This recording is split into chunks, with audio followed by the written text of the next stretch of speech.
Welcome to Mystical Teachings from the Tanya. Actually, Tanya today. I'm Rabbi Ronnie Fine, coming to you from Chabad Zurich and Kadesh in Montreal, Canada. It's a privilege and a pleasure to share with you the Tanya. We welcome Leah in Florida, John in North Carolina, Michael, good afternoon to you in Germany. And Lori is with us in North Carolina, if I remember correctly. Yan in Mexico, Boker Tov. Liba and Davida, all the way from New York. Clem in Brisbane, where it is late at night or early morning. Robert, shalom to you in Boston. Usher is with us in Memphis, Tennessee. TJ, also in Australia. Anna in New York. And Katie in Texas, and Tim also in Texas. So, and in Phoenix, Arizona, Andrea is with us. Diane also in Arizona. David in California. Eugenia in Florida. And Irma is in New Jersey. Welcome. Baskin Ridge, New Jersey. We have, I definitely can't make out the name.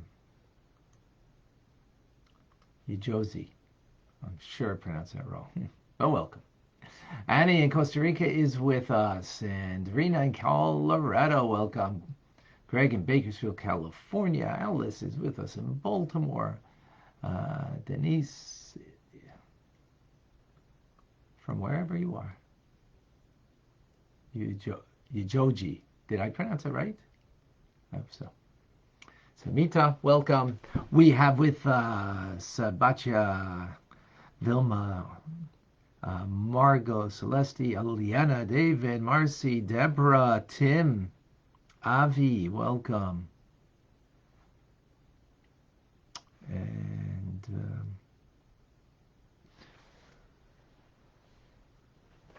Yenta Telebenta, Aqua in Peru, Hallie, designed by Shayna, Marilyn, in Delaware. Erica in Norway. Just okay, great. All right.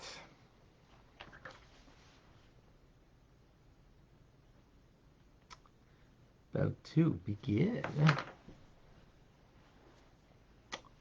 In Argentina, Gracia, Abba, welcome. We begin chapter 13. Chapter 13 in one word, Shoftan, judges. We're speaking about the Beinoni, the past chapter, understanding that the Beinoni, intermediate individual, intermediate because not a righteous person, doesn't have mastery over the urges of the heart, or mindful perspective, or the perspective of the mind, that can be changed. Only the righteous do. Complete righteous. And not a Rasha who has many stains, or stains at least, upon the soul, things that they don't own, have regret, change, don't change. Change somewhat. And so this Beinoni has, though, mastery over behavior, actions, speech, and willful thought. So with this now, the Alter Rebbe continues and says, in the first chapter, we quoted from the Talmud. That's where we got the idea of 5 different levels. 2 levels of the righteous, complete and incomplete righteous, complete and incomplete Rasha, wicked, and then Beinoni. And what was the term that was used over there? It said, Zeh v'zeh shoftan. This and this are the judges, meaning the good inclination and the evil inclination, right? 2 judges. So the Alter Rebbe is very precise on the terminology in the Talmud, because the sages did not say that this and this rule, moishlim, but only judges. If there were two rulers in us, I mean, sometimes this king rules, sometimes another king rules, right? Like the city that is captured by one king and then afterwards captured by another king. Meaning the city, us, we are the city, right? We are the limbs and the body in us that there's a battle to behave, which you behave with your actions with your body, speech also with your mouth, and thought is a little more abstract because that's in the mind. But there too, there's the battleground. And if there were two rulers, sometimes this one rules, sometimes that one rules, as Jacob and Esau in utero by their mother Rivka, Rebecca. So then that would mean that sometimes the animal soul is ruling over us. And that would then be not a tzaddik, not a righteous person, for sure not even a Beinoni. That would be a person who's a Rasha. Excuse me a moment. Hello? You speak English?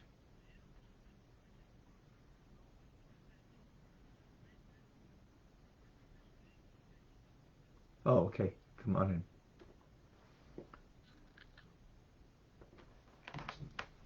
in. Okay, sorry. So then if it meant two rulers, so then that wouldn't be a Beinoni.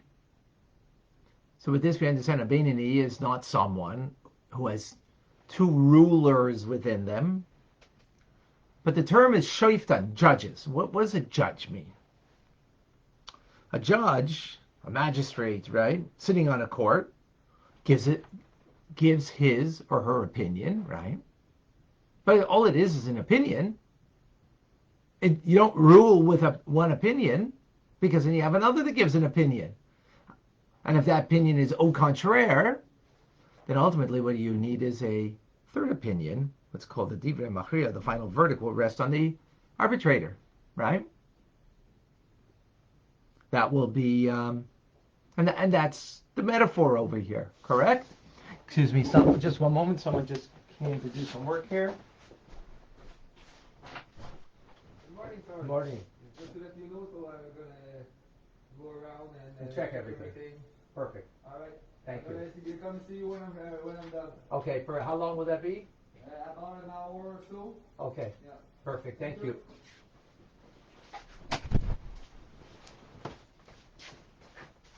Okay. Sorry about that. So that's the metaphor. That's the term that the sages use in the Talmud. Right? So similarly, the Alter Rebbe says the battle between the evil inclination and the good inclination, right, means that in a Beinoni, we're talking about the Beinoni over here, and that means we're talking about us, because who are we? BIT is Beinoni in training. That means as follows. There's a judge within in the Beinoni that has an opinion. And that judge is coming from the left ventricle of the heart, the animal soul, and its inclination, its desire, right? Its desire, whatever that might be. Then it ascends to the mind in order that the mind should contemplate it, consider it, right? But then what happens, with the Beinoni at least, is immediately when from that place where it came from, knowing that it is the animal soul that's talking within me, it's challenged, that judge, that opinion, by another judge, which is the divine soul residing in the brain and reflecting itself in the right ventricle of the heart, right, with its opinion. So we got a problem here now. What's the problem? Well, if you got two judges and each one has a very different opinion, so where's the final verdict rest with? Who's the arbitrator over here? So the Alter Rebbe says, it's actually HaKadosh Baruch Hu, the Holy One, blessed be God, who comes to the aid of our good inclination in order that it should have the power to prevail over our negative inclination. As actually our sages do say in the Talmud, then a person's evil inclination gathers strength daily, because daily we, engage more and more in a material, self-absorbed world. If it was not for the Almighty that comes to our help, to our aid, to give the good inclination a greater power to overcome the evil inclination, we would be challenged. It would be difficult. So God comes and grants a glow of divine light to illuminate our divine soul, that other judge, in order that it can gain superiority and mastery over the folly, the foolishness of my animal soul, evil inclination, which is the idea of the superiority of light over darkness, something that we spoke about in the previous chapter already. So God gives our soul that power. Powerful. Let's unpack this idea. So first point I want to bring out is the exactingness of the sages, with the Talmud, as the Alter Rebbe gives us clarity. They say, Zev v'zeh shoftan. This one and that one is a judge, not a ruler. Doesn't have a final opinion, but it only has a judge. Makes an opinion. A judge has an opinion. So the animal soul has an opinion. Just because it has an opinion doesn't mean it's going to rule over me or you. So first of all, the exactingness of the terminology, talking about the sages, this is written, 1,500, 2,000 years ago, between that time period, and how Torah is one Torah, and, you can come to appreciate later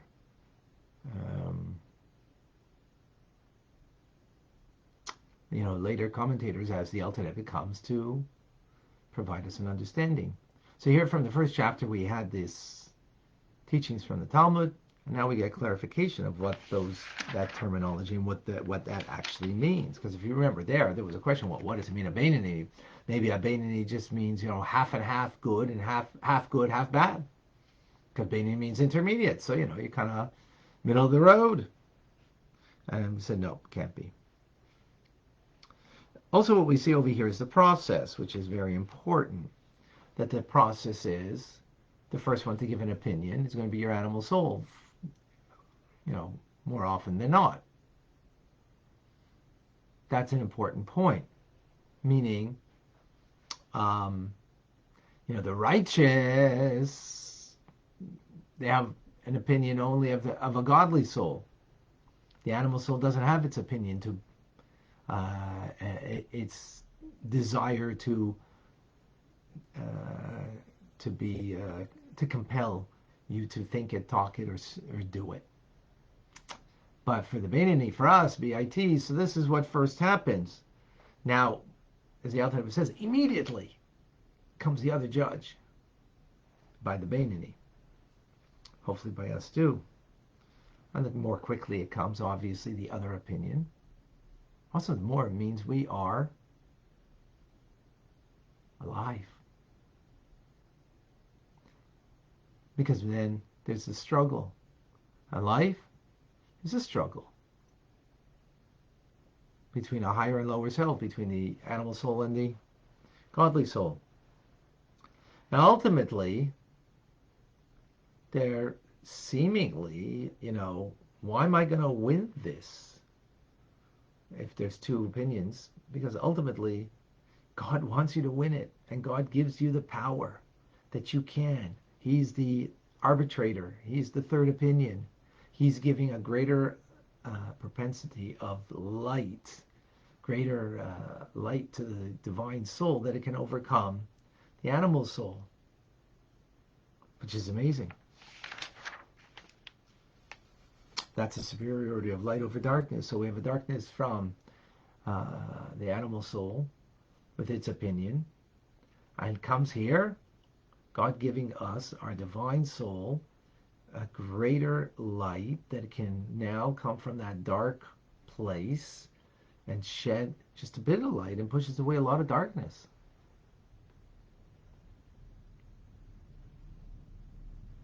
So what does that mean exactly? So what it means is when you recognize who's talking within you, and you don't want that voice to be ruling over you. It's going to be a voice inside of you, because that's the Beinoni, and we're only Beinoni in training, so for sure. But immediately you come with your divine soul to counter it, and God will give you the strength that you can.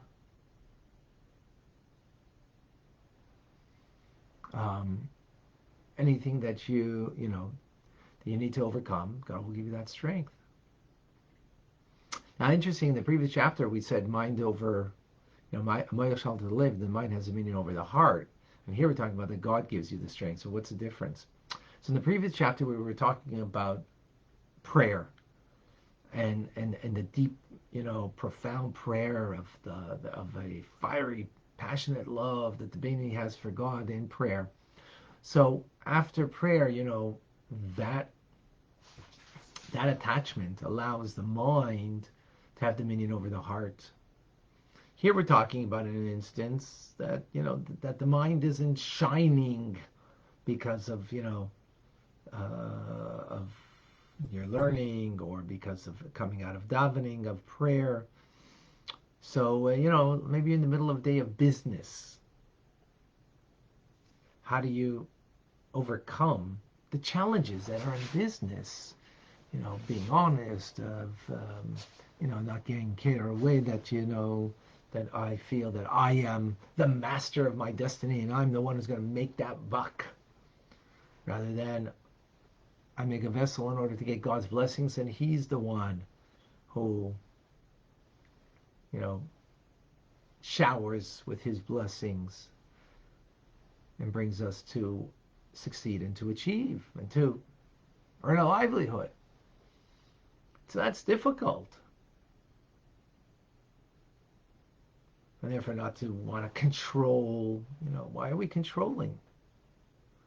Well, because we're out of control in the notion that God is in control. So we need to control. When we get out in the world over there and either making a livelihood or engaging in whatever we're engaging in. See, we need extra help that God gives our godly soul to be able to have the added light to push away that darkness. To push away that darkness. That's a powerful idea. That's truly something to live with. Okay, questions, comments, thoughts? Let me see. We're working on today, I'm very sorry I didn't mention, but today is Chavdal Tevis, 24th day of Tevis. Today is the Yortzeit, the day of passing of the Alter Rebbe, our teacher, Tanya, author of Tanya. It is his Yortzeit. 209 years ago he passed away in 1812.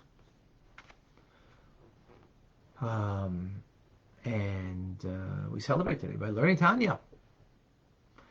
I hope that we're going to have a Fabringen. I'll keep you posted. It's either going to be tonight or tomorrow night. And I don't know what platform it's going to be on. It'll probably, I'll know better later, but it'll probably be with Rabbi Manis Friedman together, me and him together. I'll keep you posted. God willing. How come I don't see any questions?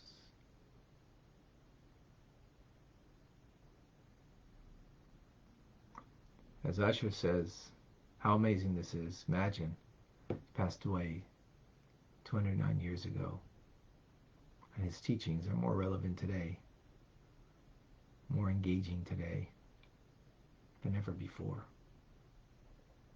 That's extremely powerful. By the way, if you want to always keep posted on the things that are happening, because the email is very important. Go to Tanya Rabbi and put in your name, email, and we'll keep you posted about all the good things of life. Yeah, kind of important. Lori, Hashem gives strength to the Beinoni, not the Rasha. Oh, gives us strength. Gives everyone strength. Of course. Of course. Of course, Hashem is the source of our strength. Absolutely. So, Beinoni is, but remember, the Beinoni is constantly engaged in choosing not to allow the opinion of this judge to overtake them, and Hashem is giving that strength that indeed it won't happen that way. Well, it's the same is true for us. We're Beinoni in training. God's doing that for us. Don't think otherwise for a moment. Okay. Clubhousers. Anybody? Question, comment, wants to share something?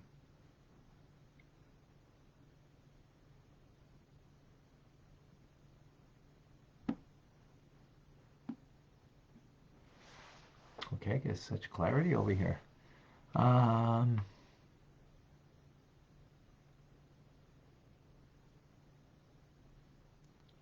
Thank you, Perry.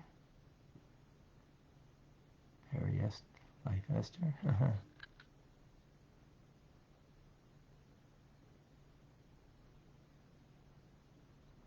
Okay, I don't see any questions on Instagram. It ultimately, Alice Denise, okay. It ultimately allows us to choose. Yes. So that's why we're, with choice, we're truly alive, right? We're truly alive. So who has the choice? Living on autopilot or not have, so listen to this for a moment. Thank you for bringing that up. So the first magistrate, the first judge that's going to come to you is, the one that's there first and natural, which is the animal soul, the self-directed, self-absorbed perspective, opinion about whatever is happening. And try to think about that and catch yourself, and you'll see that for the most part that's what's coming to you, is that thought from the animal soul. Now, if you don't have the other opinion, what does that mean? And you just go with that. So, as a continuation of yesterday's class, right, when we're speaking about human interpersonal relationships, that someone, did something that was hurtful to you. So what is that first judge coming? Well, with a negative thought towards that person, a feeling of victimhood, and the like. So imagine that's it. Finished. There's no other opinion. What does that mean? It means you've abdicated your freedom of choice. It means you're living on autopilot. It means you're not really alive in spirit. Physically alive, of course. But in spirit, you're not alive, because to be alive means not to live on autopilot, meaning not to live with your initial and only judge opinion that came to your head from the self-absorbed perspective that we have of an animal soul. That's Pretty powerful idea to live with. Very powerful. Yeah. So again, that struggle is when we are truly alive. Would it be more proper, asks Alice, to call those in Russia those who give into their weakness rather than their wickedness? Yeah, I mean, that's correct. It's a weakness, right? And it's a weakness that we give in, right? That's a weakness, absolutely. Now, why is it called wickedness then? Because wickedness means that there's a stain on the soul that needs to be cleansed. Just like, you have a nice white shirt and you get it stained last night, my granddaughter's birthday, and a grandson next to me, who 2 years old, and he likes to make a mess. She did. And, being next to him, that mess extends. So, okay, but, that's not a good metaphor because, the mess you make of yourself, right? So you stain your soul, you need to cleanse it. That's the concept of wickedness in Judaism. You stain your soul, as long as the soul is stained, as long as you don't clean it, there's still something there. Now, it's a result of weakness, that's true, but that's only the cause. It's not an understanding of the reality. The reality is there's a stain there that needs to be cleaned. That's the concept of tshuva. So when that's not done, that stain is there, then another stain and another stain. So that's the concept of wickedness in what Tanya speaks about. Okay.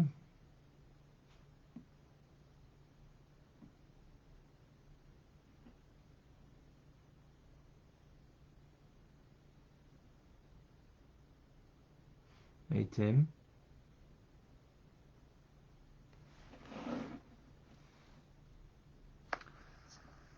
Hello, Rabbi. Hey, Tim. Please share with us. I was just wondering, we were talking about the earth side of the Rebbe. Was he aware that at the time of his death, what an impact he would make on future generations? As the old saying goes, if I would know, I would be. That's the tzaddik knows that. I don't.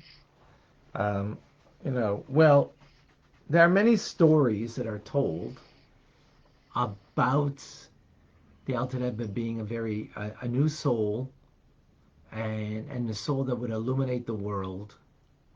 And so in that respect, definitely he was aware of how integral, how valuable and invaluable his teachings are.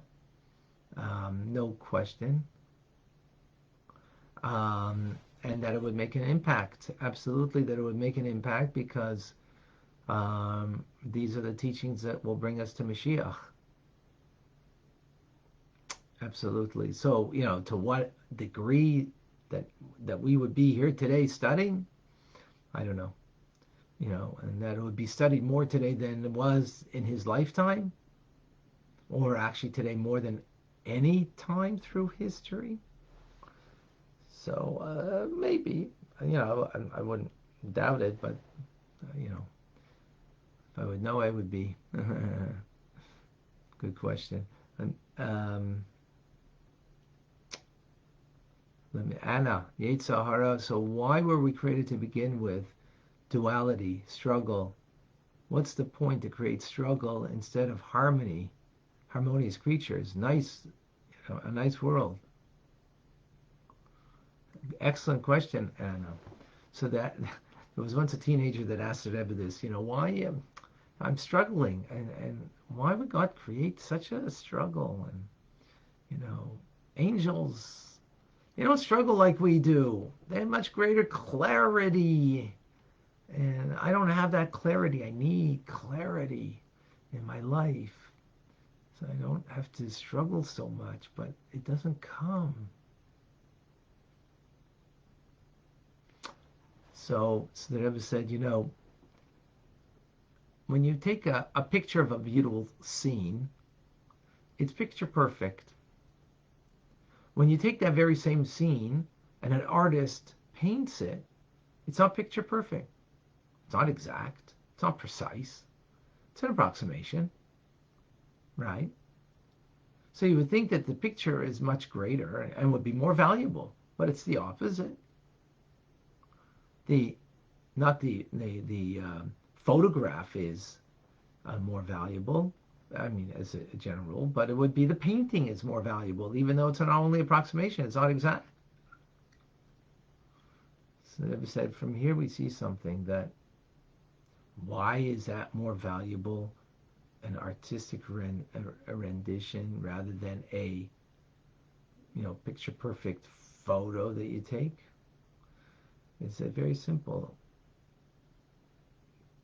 The picture perfect camera is precise, but there's no engagement, there's no human involvement. Just click. Okay, you need some kind of talent, but the heart and soul of the person isn't in there. But in a painting, it is, and that's why it fetches a lot more money, because the artists invest themselves in it and gives them so much more. So the same thing, angels are much more picture perfect. Camera, they have the complete focus, and therefore they don't have the struggle that we do. But what God wants is a part of us, and that part of us is our engagement of our heart and soul that we go into, and therefore that has a greater value to God, is our struggle. That's our freedom of choice, not the angels. Our freedom of choice, that we struggle, even though it may not be so picture perfect like the angels' view of the divine, but our engagement in doing a mitzvah, as we do now, study of Torah, or any other mitzvah that we engage in, that is precious to God, much more precious than the angels' proclamation of Kadosh, Kadosh, Kadosh, of holy, holy, holy, and so on. I hope that helps. Alan, just give me a moment here before I lose the feed. What is Tanya's position in saying, as man thinks, so he is? Or is that the same idea that the Baal Shem Tov says, in the thoughts of the person, that's where they are, right? The thoughts that we have are a indication of where we're really living. So as the Baal Shem Tov once after services went over to one of the congregants and said, Shalom Aleichem, welcome back. He said, Rabbi, I was away 2 weeks ago out of town. I've been here, 2 weeks back in town and in synagogue. Yes, I know, but by davening today, in your thoughts, you were still at the fair, and therefore I greet you now. Welcome back. Because in the thoughts of the person, that's truly where they are, right? So some people, I hope no one is in their thoughts now on vacation when they're studying Tanya. Where are your thoughts? Here and only here. Ooh, before I leave, Laurie, the Russia has only one judge. Well, no, also has two. The complete Russia has only one judge. The incomplete has two judges, but the second judge is a little weak and not that strong. That is clear. Children are not Russia, correct.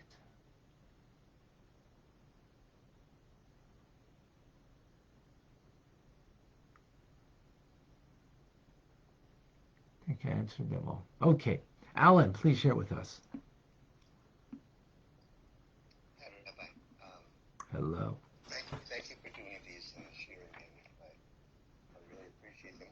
Although I have to confess that I was late in coming with this, and I missed it a large part of it. So, but this topic of superiority of light over darkness is really really fascinating to me. and darkness in particular. It's just like light itself, of course, is so important, but darkness is also so important.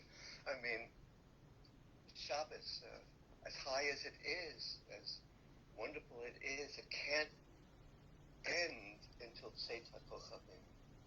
It can't end until we feel a real darkness, This is kind of a fascinating thing to think of, It's just like, as wonderful Shabbos is, that we, in a way, we look forward to darkness in order to have an excuse to end it. Right. So what's the message there? The message is that we take Havdalah, we pour a cup of wine, and a cup runneth over, right? In other words, why does the cup runneth over? That the light of Shabbos should spill over into the darkness of the forthcoming week, and that the darkness should be illuminated by our Shabbos. So we take Shabbos into the weekday, because ultimately what you said, Alan, is very true. God created light, He created darkness. He wants the darkness because He wants us to illuminate that darkness. So that illumination is what we spoke about over here of the soul, that God gives an extra measure of light to the divine soul to overcome the animal soul, right? The two magistrates, the two judges, and therefore giving the added weight or added capability to the divine soul to overcome the animal soul, the light to overcome the darkness.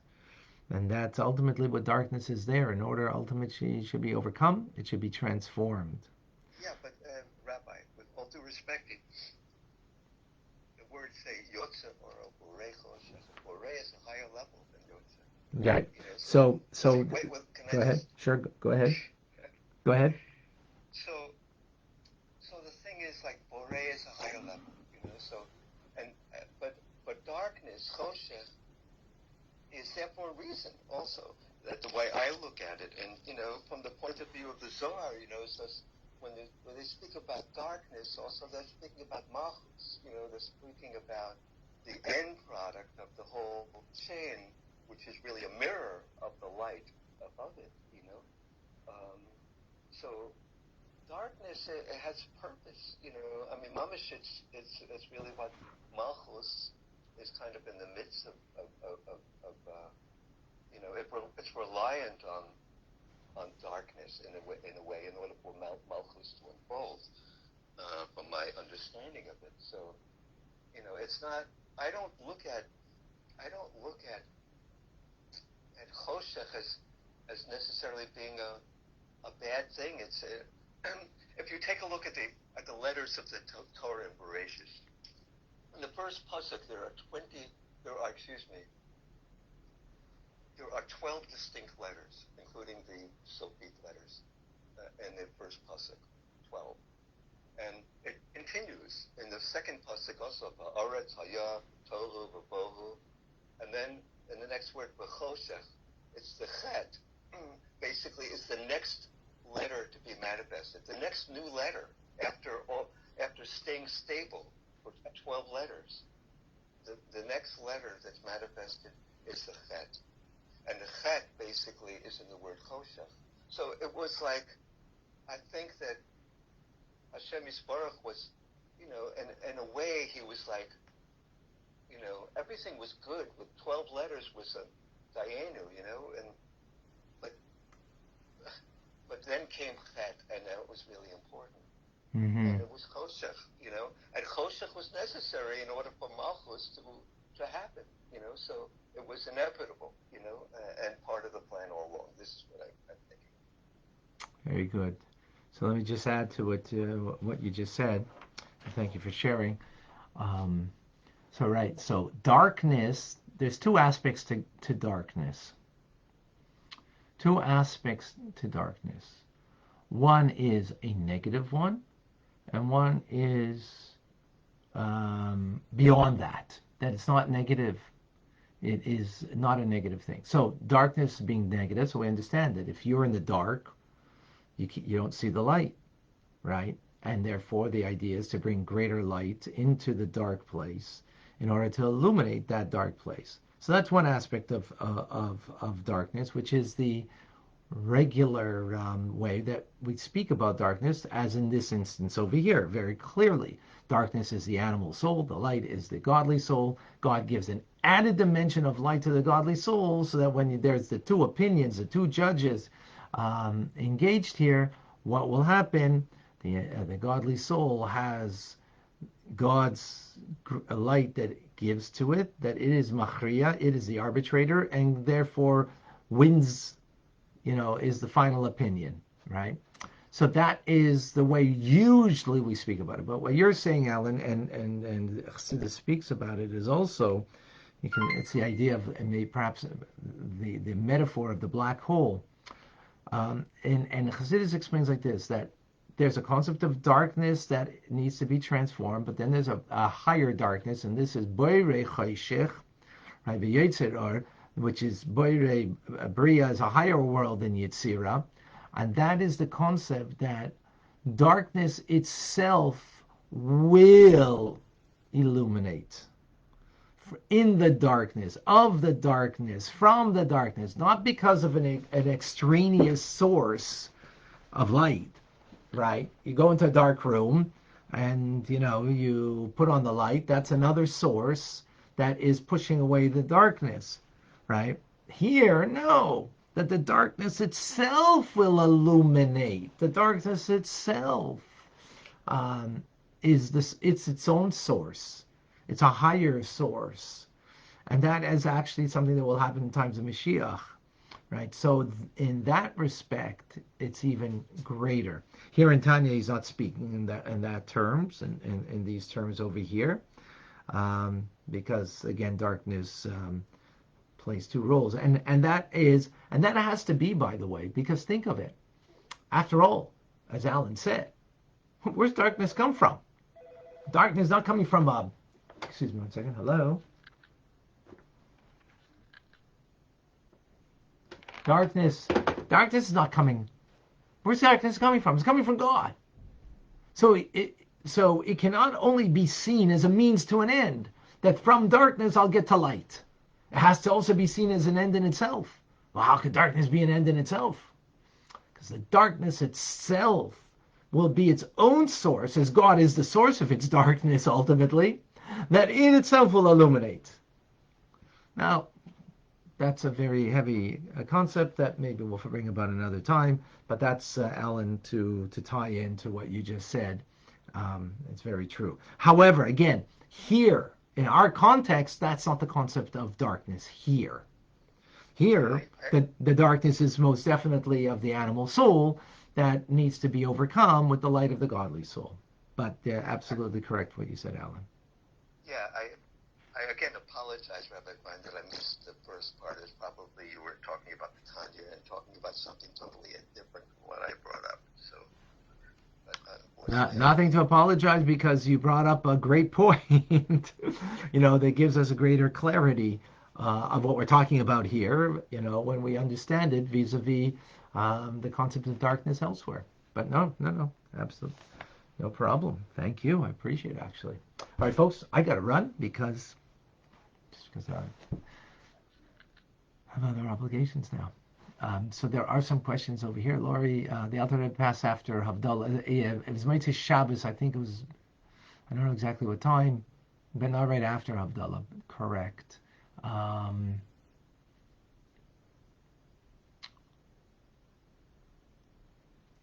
hope I'll keep Darren. What was the age of the children? We can say he is not a Russia. I don't know what you mean by that, but in any case, folks, I'm going to keep you posted. Again, go to TanyaRabbi.com, TanyaRabbi.com, and put in your name and email so we can keep you posted. We're going to have a Fabringen for Chav Dalet Tevis. I don't know if it's tonight or tomorrow night. And God willing, with Rabbi Manis Friedman, together, myself and him. And of course, everybody's invited. God bless you all. Have a wonderful day. And may the Alter Rebbe, and actually, this is the idea of darkness itself. This is the day of his passing. And what does the Zohar say that the Alter Rebbe quotes in Tanya? That this is the day that all of his efforts and work that was accomplished in lifetime becomes revealed. That's a concept of where the darkness, because the passing of an individual, is not, you wouldn't call that light generally, but here it is. It produces light, and a greater light. More on that to come. Thank you for joining.